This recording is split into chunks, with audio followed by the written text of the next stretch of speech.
It was day one with my 48 hours with the Canon R8. And even through the ever-present rain, I trudged on, determined to put this camera to the test.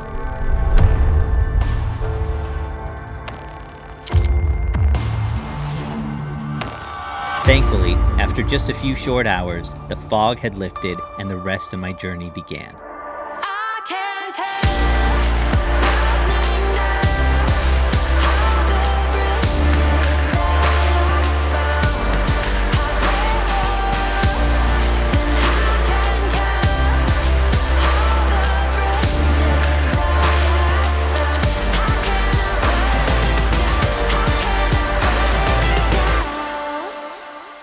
All right, so I'll spoil this entire video for you. Right now, this is the best camera that you can get for $1,500. And for some of you, it's gonna be the best by far because this inherits a lot from the Canon R6 II. But it's really more than just a baby brother with a smaller, lighter, more plasticky body to it. There's actually a few things on here that make it really different, but maybe a couple that might be deal breakers for you. So let's take a look. All right, so now onto the hardware, and actually, unfortunately, I don't have the camera anymore. I will have it back in a couple of weeks. Tons more on the camera, so stay tuned on that one once I get it in. Probably a good spot to like, subscribe if you haven't already, and I really appreciate you guys hitting like. It just goes a long way to supporting the channel. I will be posting like all the gear that I shot with, so go ahead and see that in the links below, and I try to answer every comment, guys, so hit me up, any questions, anything like that. But honestly, I could hold up this camera and you probably wouldn't notice it wasn't the Canon EOS R8 because Canon absolutely went RP on this. And I know many people are going to compare this to the EOS R. Actually, I do think it'll end up replacing that camera in the short term, but I really think that this is more of an RP upgrade, actually in quite a few ways, but especially with the hardware this camera, to the point that the only real differences on hardware is that the on-off switch is now like a video photo switch, and the on-off is now integrated into the lock dial on it. And on the plus side, that means it is crazy light. It's a really compact camera. It still actually manages to feel pretty good in the hand. The grip is small, but very comfortable. And if you're gonna be holding it for just a whole day, long hours, or using it with some big lenses, Canon does make a grip extension that goes right onto the bottom of this, and it gives you just a bit more room to hold on it. Or if you're using like video tripod plates, I really like it because the lenses actually extend past the body in most times. So you can't really put tripod plates on this that extend past the body. So I really like the extender for that one. Also, it does have some weather sealing, not quite as much as like the EOS R6 II, but I did take mine out in some light rain. It was absolutely not an issue for it. Now, a few minor negatives. So you only have a single card slot, which is pretty standard at this price range. Also, the battery is really small, so battery life isn't amazing, especially with a camera that's going to be this powerful. But honestly, these batteries are so small, you can actually carry a few around and you won't even notice it. And again, because this is kind of a small camera, you actually only have a dial up front and another one up the top, but the D-pad on the back, there's no dials or anything like that that you get on Canon's larger cameras. So the camera does not have a joystick on the back, and that can kind of be an issue. It's not really an issue when you're holding the camera like this because you can move your focus points around. But if you've got it to your eye, you can't really do anything without that joystick. But there is a little trick in here that you can enable inside the menu, and that allows you to basically switch your subjects anytime you just tap the screen. So even if a camera is just sitting here to your eye, you have a couple different subjects in the frame, different people, you just tap on the screen and it kind of navigates between them. So really cool feature for kind of moving those focus points around. Now there are a few missing features I do wish were here. So first, you don't have in-body image stabilization on this camera. Obviously, I would want it. I use it all the time, and Canon's IBIS systems are just really, really good, so it makes me want it even more. Now, the R8 is a pretty inexpensive camera, so I kind of understand leaving out features like this. It do add costs, but man, IBIS is just, it's almost more important for like someone who might not have the budget for a bunch of expensive accessories like tripods and gimbals and wide aperture lenses. Now you do have a digital image stabilization for video. I'll show you what this looks like, so you tell me what you think.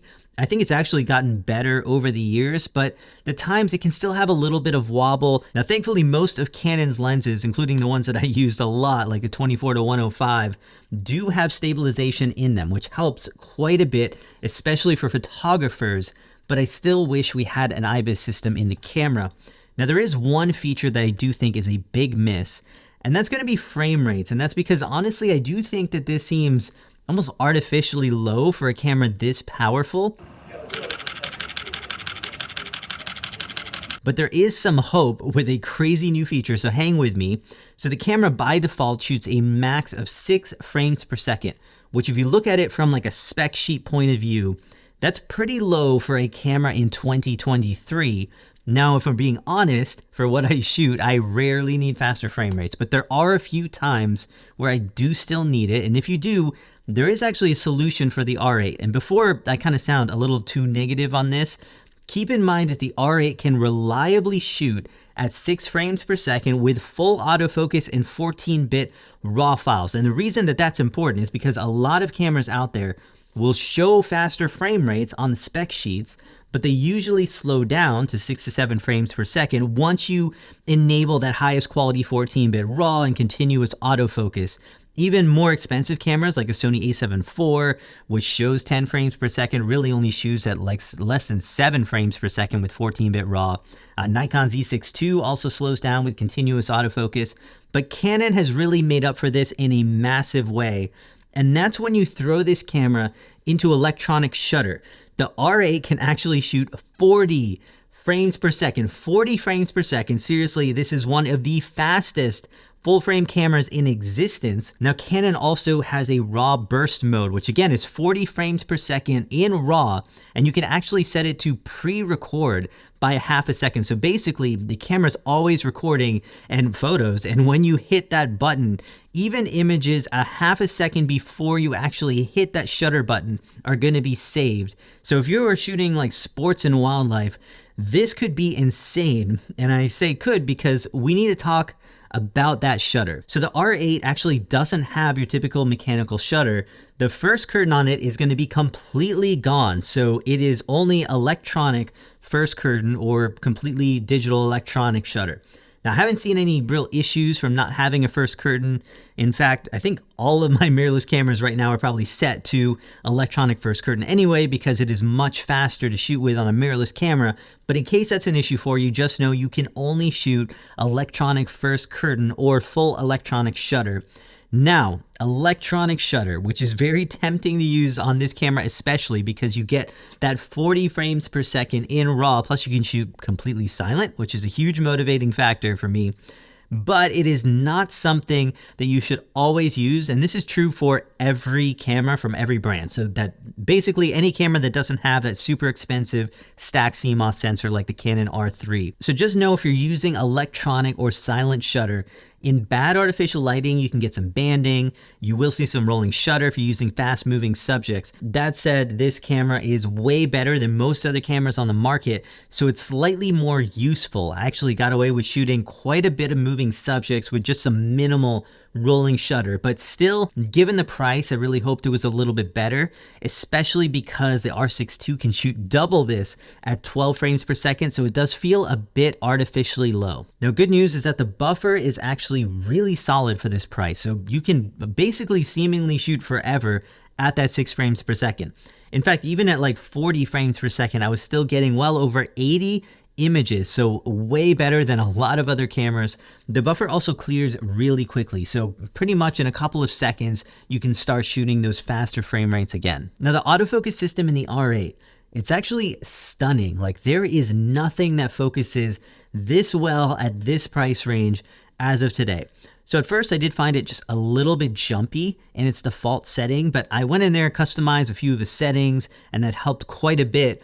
And actually, there is a ton of customization in this, whether it's the autofocus system, where you have features that typically you would only see in pro-level cameras on this camera, but customization in general for both photo and video is just really, really good.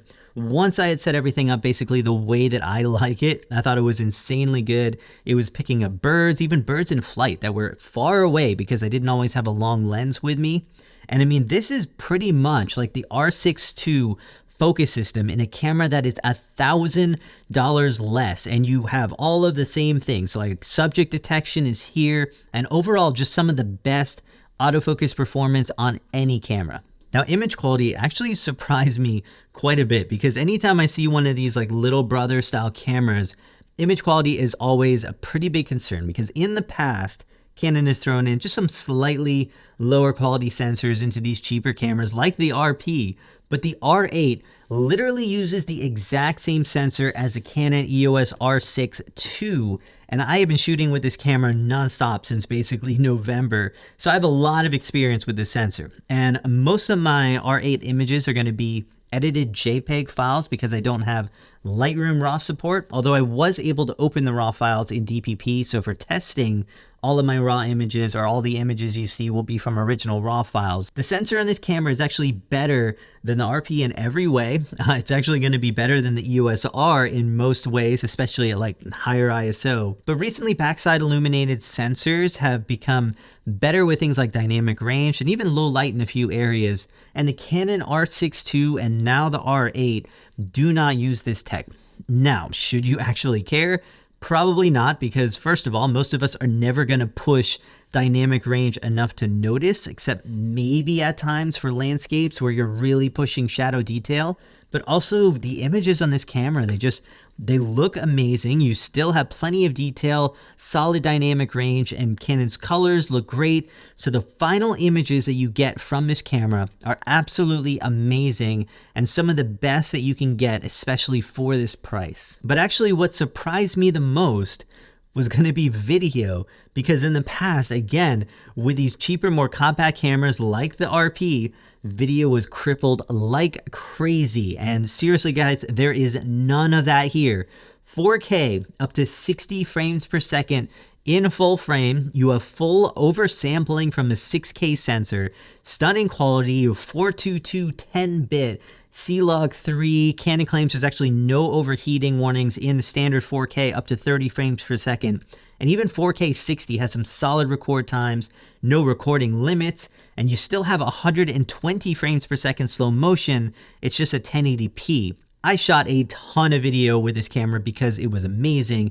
It's basically the best full frame camera you can buy right now for this price. And even like the A7 IV, which is $1,000 more expensive from Sony, and even Panasonic's S5 II, which is $500 more expensive and great for video, both of those cameras can't shoot 4K 60 full frame at all. Now there are a few downsides. So again, there's no IBIS on this camera, so no in-body image stabilization.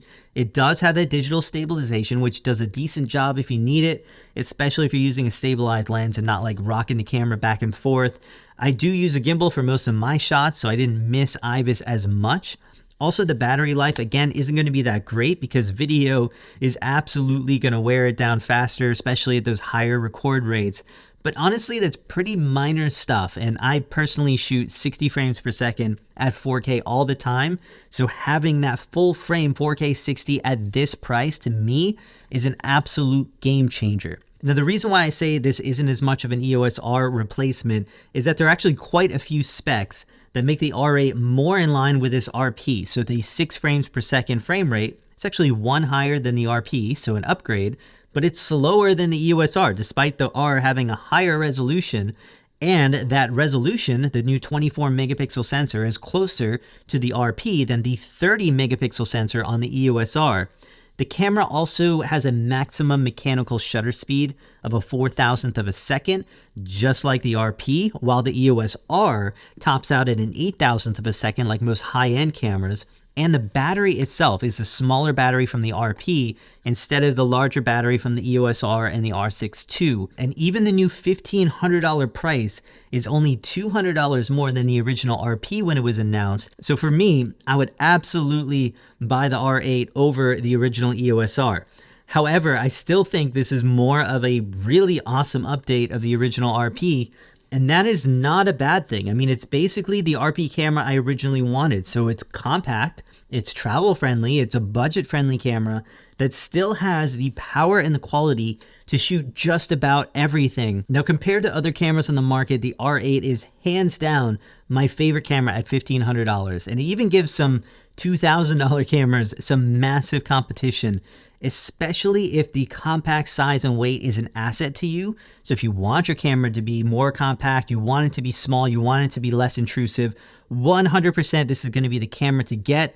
My only hesitation actually has nothing to do with the camera itself. It's about lenses. And in Canon's defense, I actually have a better selection of lenses now, of like low-cost lenses. So I love the 35mm 1.8. I own the 85mm 1.8 macro. I use the 100 to 400 for my bird and gator shots, and that's only a $650 lens, and it's really awesome for that price. And I even use the kit 24 to 50mm lens that they just came out with this a bit. But there are still no third-party lens options from Sigma or Tamron because Canon won't allow it at this time. I definitely hope that changes because Canon's lenses are still a bit expensive, especially those like higher end L lenses and things like that. And there are still some missing options when you have a ton of different choices, for example, with Sony cameras. So I'll post my favorite lenses and gear that I would use with the R8 in the description, so check that out. But let me know what you guys think of the R8 so far. Again, so much more on the way with this, so subscribe, hit me up with those notifications. Check out all the BTS that I'm posting on IG as well, because next time,